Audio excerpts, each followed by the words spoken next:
So this is probably one of the easiest doughs you're ever going to make, and high protein, and literally can use it for anything. Here we're using it for communion. You can make naan bread out of it, you can make pizza bases out of it, you do whatever you need to do, and it's the simplest of ingredients and recipes really. You're going to need self-raising flour and zero fat Greek yogurt, and it's literally a ratio of 1:1. So if you put 40 grams of flour in here, and you're just going to put in 40 grams of Greek yogurt. So it all depends on how much you want to make and how much you need, etc. So here we're going to be making little discs of about 20 grams each. So I've put all the ingredients into a bowl, and now you start mixing. As you mix, you're going to see that it takes a while for it to start crumbling. So mine takes even longer because I'm using homemade Greek yogurt, so it's a little bit thicker. But if you've got a wetter Greek yogurt, it'll come together a little bit faster, but you just need to keep going and going. And then eventually you can actually go in with your hands and start mixing it together. It's a lot faster once you get to that point. And then you just keep going, and I promise you now it will all get absorbed and sucked up. You want to just keep going until there's no flour left in the bowl. Then you can set it to the side, clean up a little bit, and then just roll it out and just keep kneading it together and getting it to a nice consistency. Alright, so once you've done all of that, we can start breaking it up. So here I'm just measuring it out to 20 grams approximately, more or less, and I'm going to make 4 discs out of this, and then get that ready to put onto the frying pan.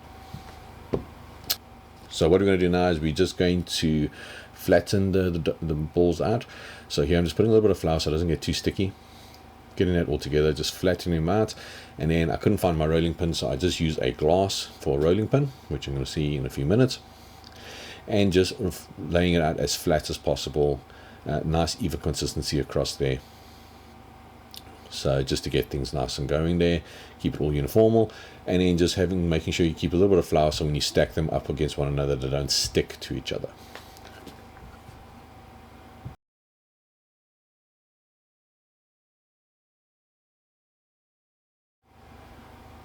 Going to get the stove all the way as hot as possible, so to a 6.